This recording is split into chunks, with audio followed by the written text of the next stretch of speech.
the debt ratio, so the absolute debt level is increasing. I mentioned already the loan that was taken out to finance the prison and mental health facility and some of the expenditure that is needed to recover from the energy crisis, so to get production capacity, energy generating capacity for Sint Maarten. And that's why the debt level in absolute level is increasing a little bit. But as you can see in the yellow line, the debt to GDP ratio is still declining because nominal GDP is growing quite fast. And so with nominal GDP growing fast, so nominal GDP is inflation plus real growth, then it means that the debt to GDP ratio is declining. If we take a projection outward to 2028, it would decline below 40%, approximately 37% in 2028, which is a very healthy level for public debt to be at. So then leaving Sint Maarten for a moment there and looking at the monetary union and the current account deficit. So the current account deficit, that's declining to 15.4%. That's still a very quite high level of current account balance. But that's because that's also not only growth in tourism, but also growth in imports. But as we expect tourism to continue to perform positively, we also expect the current account deficit to slowly go back to a level of 10%, negative level of 10%. So it's really the long-term sustainability of the current account is still something to monitor very closely. But for now, we don't see it as a cause for concern. Because if we look at the development of the import coverage, in the next slide, that I hope will appear soon. So that's not the import coverage ratio, actually, this is the foreign exchange position, that they are closely related, but I still try to go to the import coverage ratio. Anyhow, I can explain it to you that at the end of this year, it's 4.6 months, so a healthy import coverage ratio is 3 months, so still very solid. And then over time, as I showed you the development of the current account balance, over time in 2028, we expect this import coverage ratio to come down to around 3.4%, of 3.4 months of import coverage in 2028. So then going to the risks that we see for this outlook.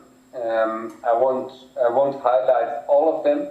I just want to highlight a few, and that is in particular the geopolitical uncertainty and the U.S. economy. Why do I mention this? Also because we have a featured article in our table, I have to say, not a featured article, but we have a box in the economic outlook taking a closer look at these two risks for the outlook. Geopolitical conflicts, I think that is pretty clear. Obviously, when the Middle East, the conflict intensifies, or in Ukraine, in the war with Russia, that will have an impact on commodity prices. And when this impact on commodity prices is also impacting the oil price, then the sort of favorable inflation outlook that we have in our baseline will not materialize. And that means that higher inflation will trigger the major central banks to respond, increase interest rates, and that will have an impact on demand and economic growth. And the same risk is there when you look at the Trump administration and the policies the Trump administration is foreseeing. If they would increase tariffs, for example, that would lower international trade, that would probably increase international prices and therefore influence inflation. If the US government would further decrease taxes that would fuel the economy, would put pressure on the already tight labor market in the US, and that would also trigger inflation and the Federal Reserve to respond. So we see this as key risks for the outlook going forward, also for Sint Maarten. And then the other important risk that requires attention for the outlook is, and that I want to pick up on because it's increasing and shown as increasing, is the financial sustainability of the social and healthcare system in Sint Maarten. What we have seen is that the healthcare and the deficits in the healthcare system have been financed by the surpluses in the old age pension system, so AOV, and this is expected that this cannot continue because also the AOV will show deficits next year or starting from 2026, and that means that needs to be a contribution from the government, but for the moment the government is in arrears in their payments to the SZV, and so the long-term sustainability or even medium-term sustainability really requires attention from the government.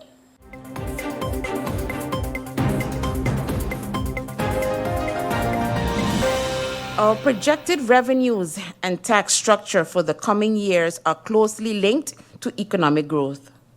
As the economy expands, tax revenues naturally increase due to higher corporate profits, rising individual incomes, and increased consumption, impacting taxes such as income tax, profit tax, and turnover tax. Conversely, economic slowdowns typically lead to reduced revenues. For 2025, we anticipate a 3% correlation between economic growth and tax revenues. However, these estimates are subject to actual economic performance and require careful monitoring and adjustments as needed. Tax revenues for 2025 are projected at 453 million guilders, up from the 426 million in 2024. This growth is largely driven by increased wage and turnover taxes, supported by new construction projects that are expected to stimulate employment and consumption. By 2026, the introduction of the tourist tax, projected to generate 18 million guilders annually, will provide a notable boost to revenues. Additionally, while further tax reforms and improvements in tax administration are planned, their impact is expected to be realized in the longer term. On the permits front, heightened construction activity is expected to lead to a rise in work and residence permit applications, contributing an estimated 1 million guilders annually through 2027. Revenues from fees and concessions, such as GEBE's concession fees, are also projected to grow steadily, driven by inflation adjustments, with total concession fees expected to reach 9 million by 2027. Other revenue streams are expected to remain stable, with incremental gains from initiatives such as the SPARE project under the Trust Fund. This project focused on enhancing institutional capacity and operational effectiveness is set to contribute $23 million between 2025 and 2028. While these projections indicate a stable revenue outlook, they remain sensitive to economic fluctuations and require ongoing vigilance to adapt to evolving circumstances. As for the expenses, our multi-year projections are based on several key assumptions across economic categories. Personnel costs for 2025, a 2% salary indexation and a 1% increase in vacation allowance are included, along with allowances for bonuses and step increases. From 2026 onwards, adjustments for vacancies and changes in job classifications due to Digitization will lead to higher costs. Besides this, the operations of the new prison will lead to an increase in personnel becoming significant from 2027 by 2.5 million guilders. Goods and services.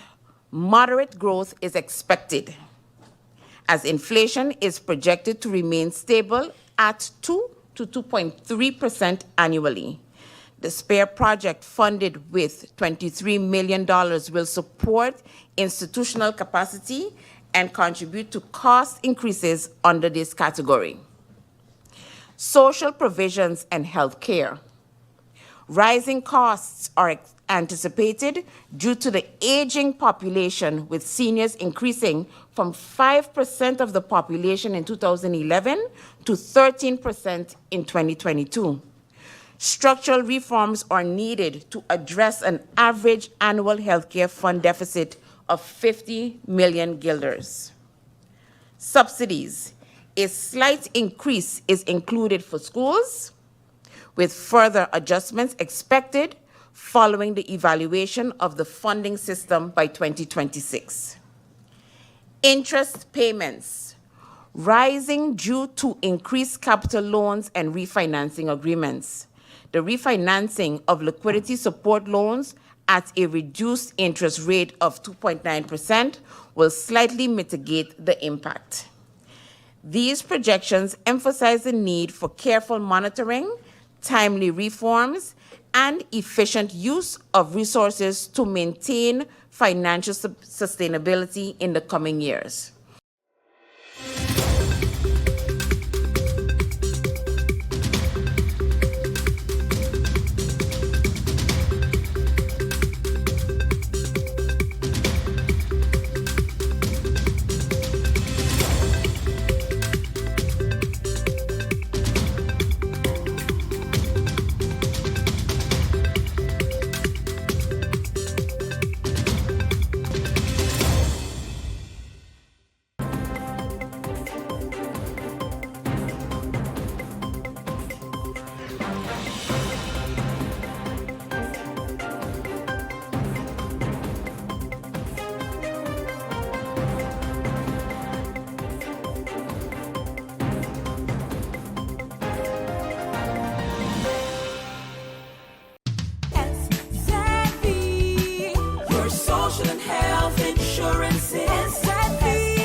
Are you SXM insured?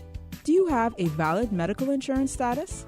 SXM is cardless. Request your My SXM account today and enter the virtual office of SXM. Go to sxv.sx and sign up now. SXM, yeah. Your social health insurances.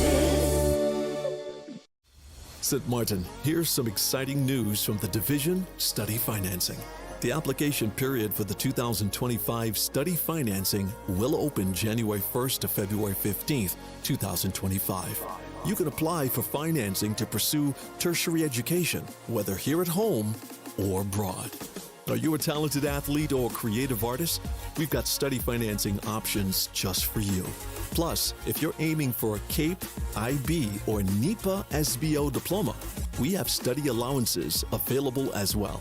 So, for all the details, visit our website at studyfinancing.sx. That's studyfinancing.sx. And don't miss our public information sessions on December 12th and January 16th at the Government Administration Building, starting at 7 p.m.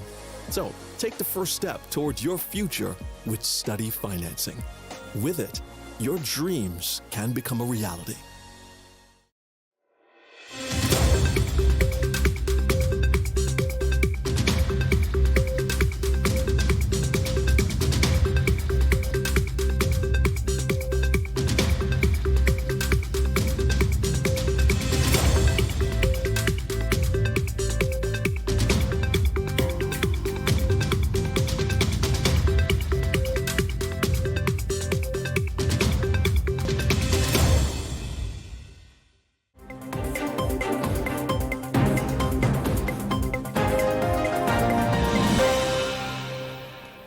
in that same interview, you also mentioned about tax returns, and that you would like persons to be able to get their tax returns faster. Nobody should be waiting 2, 3, 4 years on the tax returns, and I agree with that. So has there been any improvement in terms of payments of tax returns? And show me the measurement tool that you're using for that. So I think one way you could do that is, what has been the budgeted amount for the last 6 months in terms of tax return payments?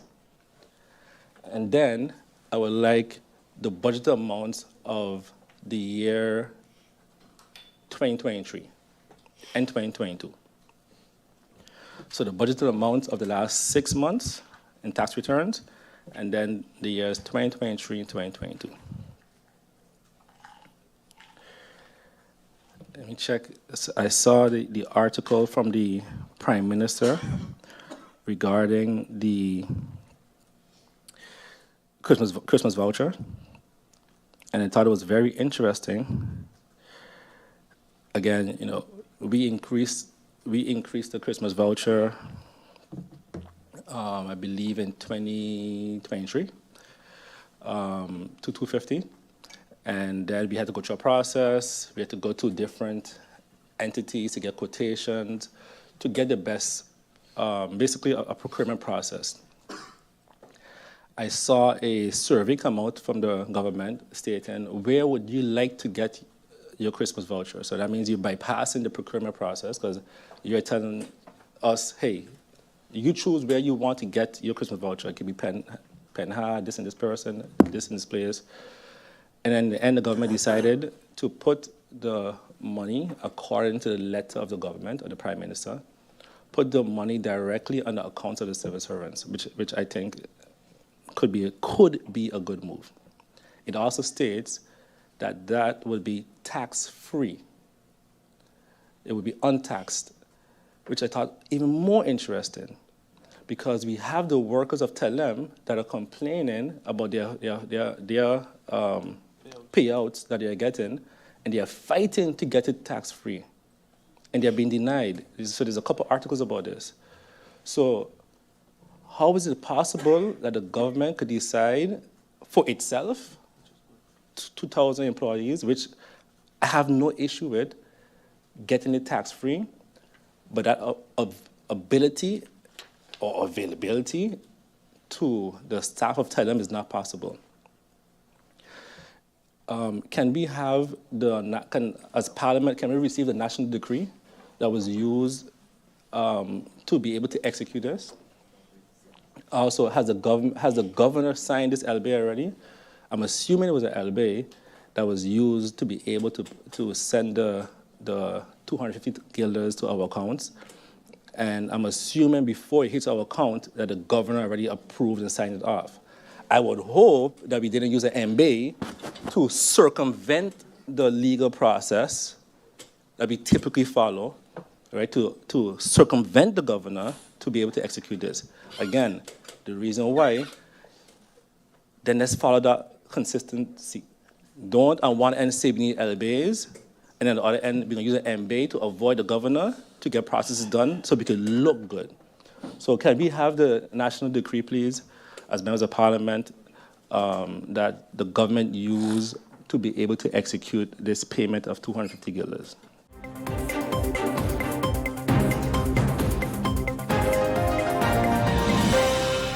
It is not officially open. It is functioning quietly because there's a particular department that operates out of it now.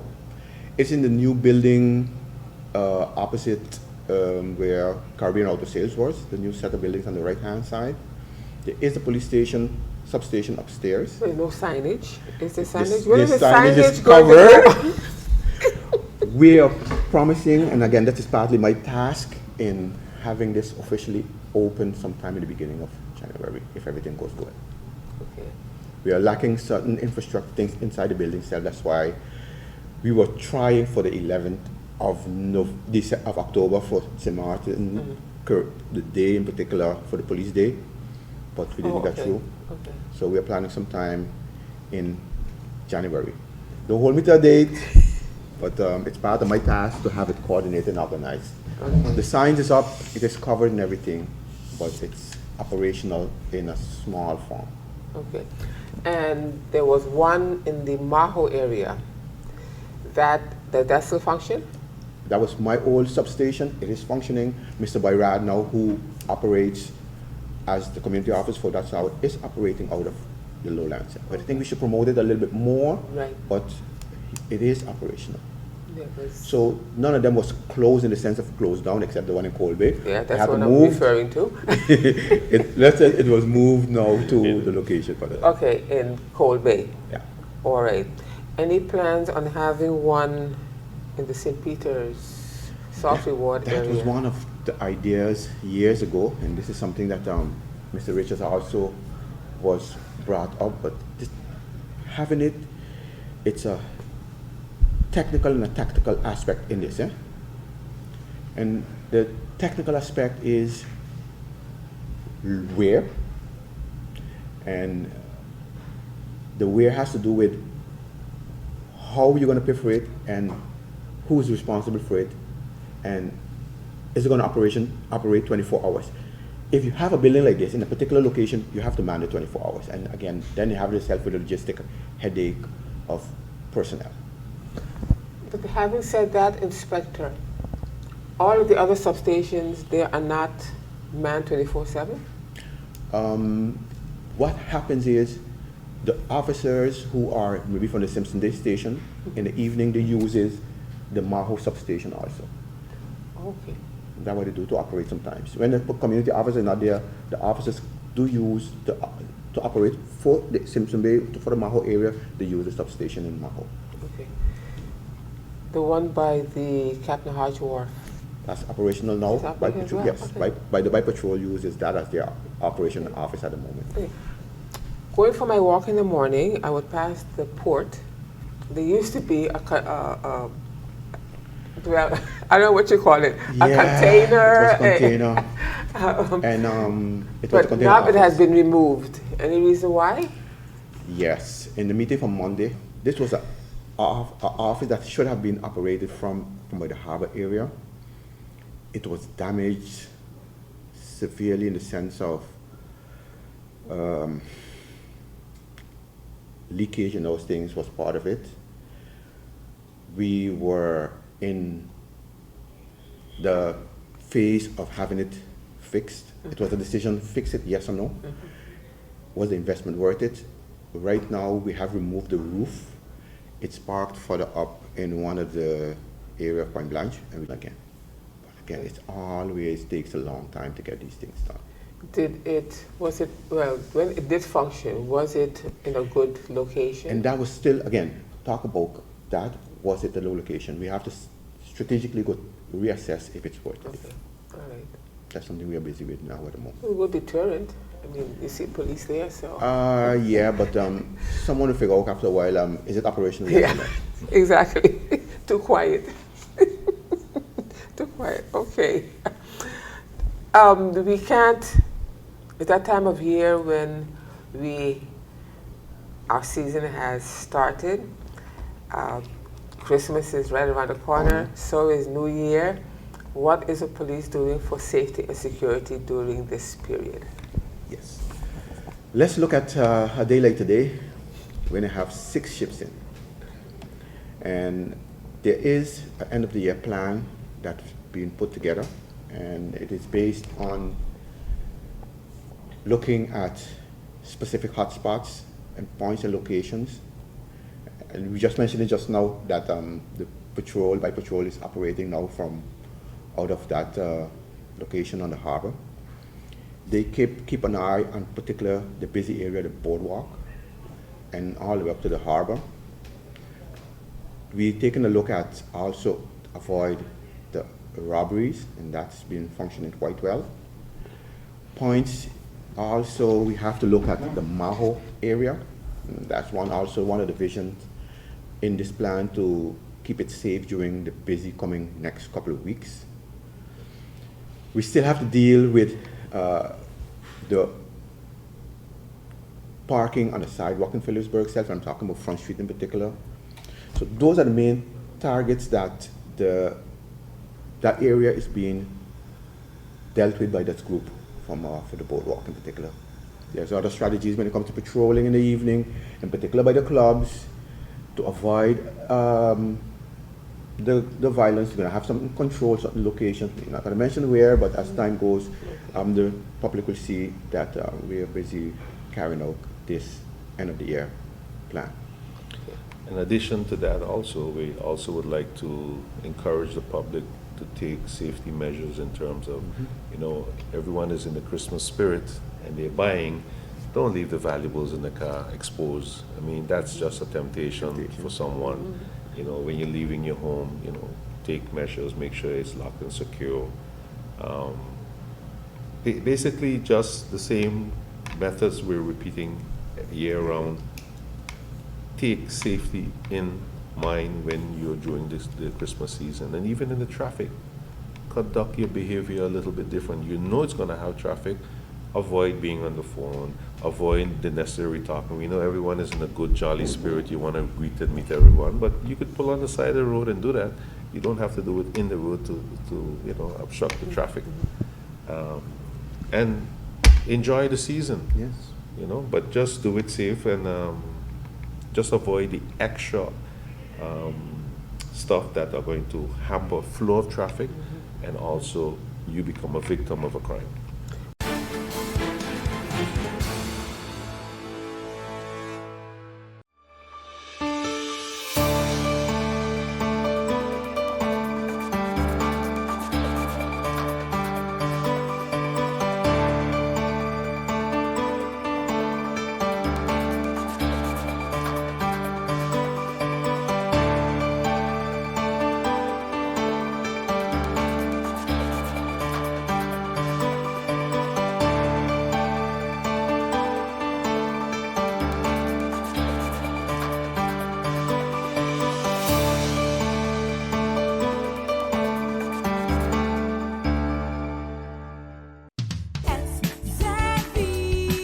Your social and health insurance is your social and health insurances. Are you SXV insured? Do you have a valid medical insurance status? SXV is cardless. Request your My SXV account today and enter the virtual office of SXV. Go to sxv.sx and sign up now. Your social and health insurances.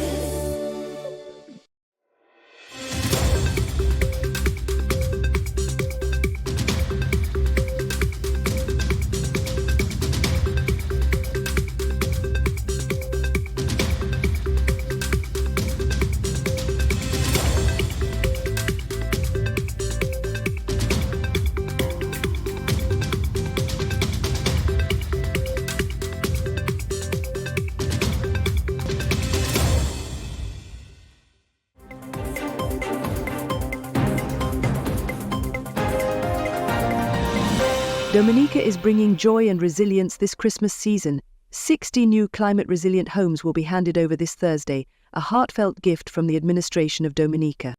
Some recipients have already started backyard gardens and adding personal touches. Melissa Skerritt said that these hurricane-resilient homes are a symbol of hope for a brighter future, and she wished everyone a blessed and happy Christmas. This initiative is part of the Housing Recovery Project. Since its launch in 2019, over 291 homes have been handed over to families impacted by Hurricane Maria and Tropical Storm Erika. Meanwhile, Dr. Skerritt said that home ownership brings joy and a fresh start, and the administration is proud to provide homes at no cost to deserving families. Over 2,000 have already been constructed, aiming to build 5,000 climate-resilient homes by 2030, making Dominica the world's first climate-resilient nation.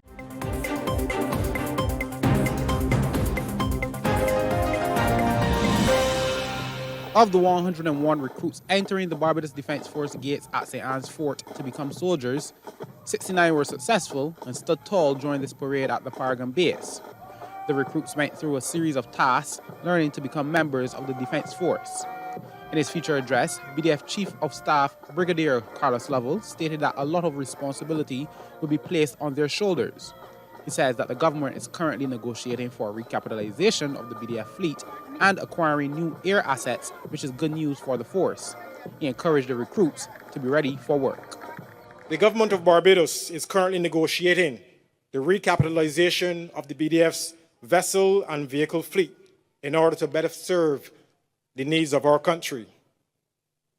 This is coupled with the pending acquisition of new air assets to ensure that the BDF creates a presence in the air domain and improves our maritime domain awareness. Some of you may also be aware that the government has approved the expansion of the force by almost 200 service persons and the construction and commissioning of a new headquarters. While this is good news for the members of the force and for the recruits, I must remind you that to whom much is given, much is required. Brigadier Lovell said that the BDF is also preparing to be part of a multinational support team in Haiti. He says it is likely that this recruiting class will be among those chosen for that exercise in some way. The Barbados Defence Force, of which you are now members, has built a solid reputation as a regional force for good and has a stellar track record for the maintenance of national and regional security. Even now, as the force prepares to support the multinational security support mission in Haiti, we are reminded of the important role which the BDF plays in maintaining stability in our region. Should the decision be made to deploy BDF personnel to support this regional effort, I am certain that members of this recruit intake will certainly be called upon to play a direct or supporting role in this conflict. Brigadier Lovell also urged the recruits to stay away from temptation and make good choices in their professional career. I encourage you to grasp these opportunities and always give of your best, cognizant that much is expected of you as the newest members of the profession of arms. You must retain or remain focused on the force's mission, reject corruption, turn away from negative influences, and do not succumb to the many temptations which will cross your paths in your professional and your personal lives. The best recruit for the intake was Najeri Brooms, while Shem Breedy was the runner-up. Akeem Klinkett, CBC News.